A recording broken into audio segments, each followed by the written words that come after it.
Hi again, Mark here from Talkingbass.net. So what are fret markers and how can they help you play bass?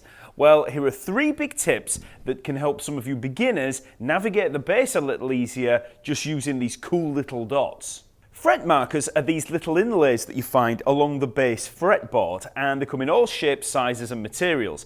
You'll also find them along the side of the neck, and they're great for us bass players because instead of just having this humongous amount of frets to navigate, we actually have these little waypoints that can tell us where we are. So for tip number 1, we have learning the fret numbers.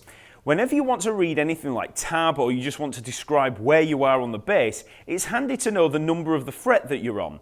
So it's useful to know that the fret markers work up the neck on the odd numbers up to the 9th fret. So some of you might have a marker at the 1st fret as well, but you'll definitely have one on the 3rd fret. So just think of the odd numbers 3, 5, 7 and 9, okay? So you just work up, there's the first one, that's at fret 3, there's the 5th fret, there's the 7th fret, and there's the 9th fret. 3, 5, 7, 9.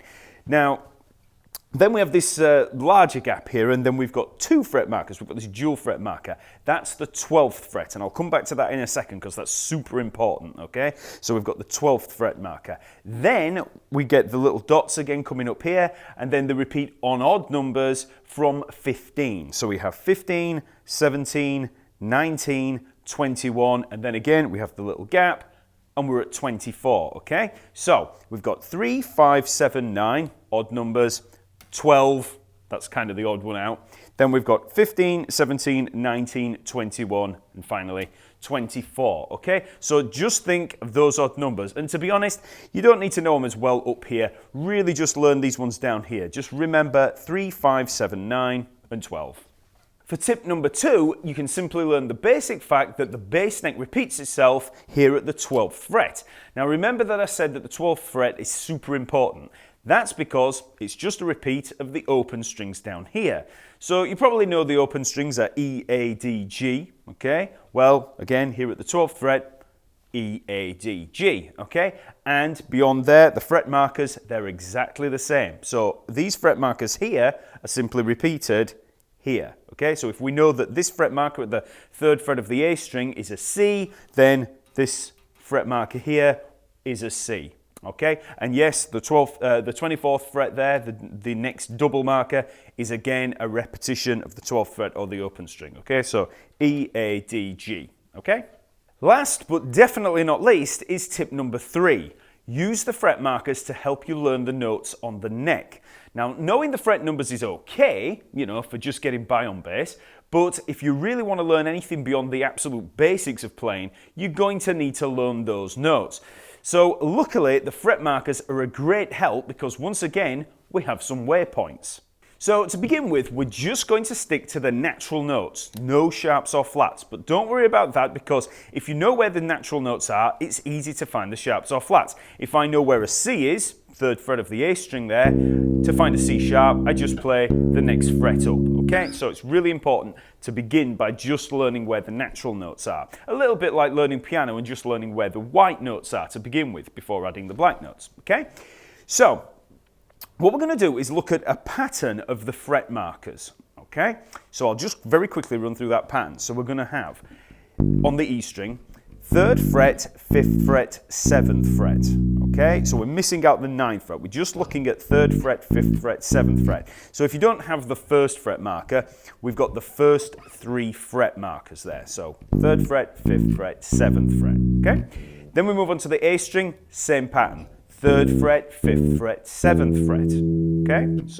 So far we have 3rd fret, 5th fret, 7th fret E string, 3rd fret, 5th fret, 7th fret A string. So like I said, we're missing out that 9th fret.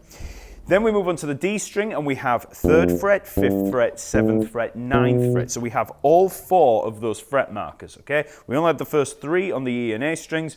On the D string, we have all 4. So 3rd fret, 5th fret, 7th fret, 9th fret, okay? Don't worry about your fingering on either hand. We're just learning the pattern of the fret markers to begin with. Then we move on to the G string. We miss out the 3rd fret and we go straight to the 5th fret. So we have 5th fret, 7th fret, 9th fret, okay? And that's it. So we've kind of got this diagonal movement across the neck. So we begin E string, 3, 5, 7, A string, 3, 5, 7, D string, 3, 5, 7, 9, and then G string, 5, 7, 9. Just get used to that pattern to begin with. Just work up and down it.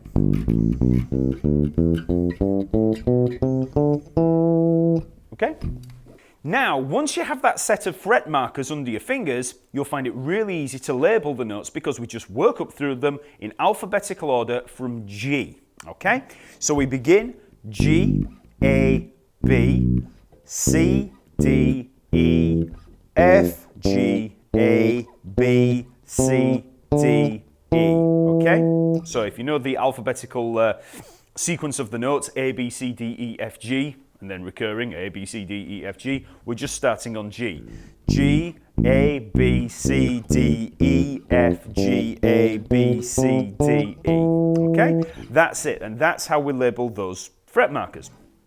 Which means that we can now find any of the notes that we want on there. And yes, we're not including different iterations of those notes. You know, I'm not including the open strings there. There's a lot of notes that I'm not including on the neck, but it's a start. We've got some waypoints to help us find those notes. So if I want to find an E, okay, I could work up G, A, B, C, D, E. I know that note is an E. I also know that this note's an E. If I carry on, F, G, A, B, C, D, E. Okay? So it's a good way of just getting started with learning where the notes are.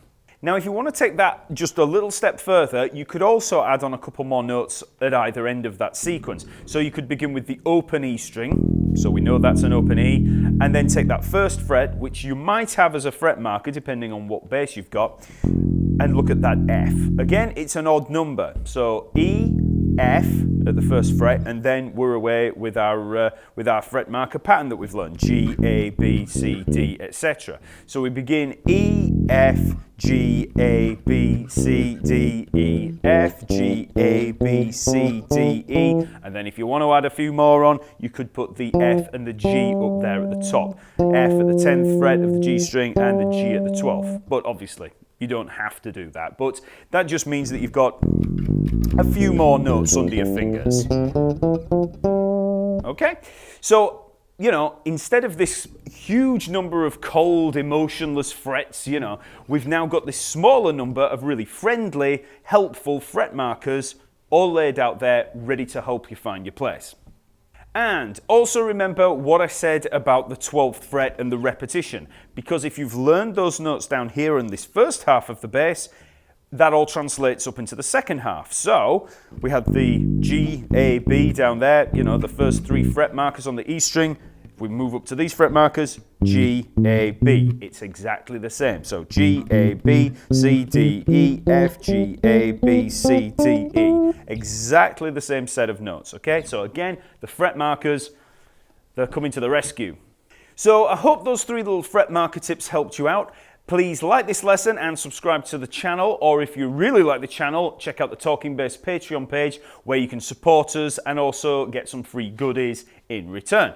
Also, check out Talkingbass for hundreds more lessons, courses, ebooks, practice tracks, you know, everything you'll ever need, and sign up for the free membership to get even more free stuff, okay?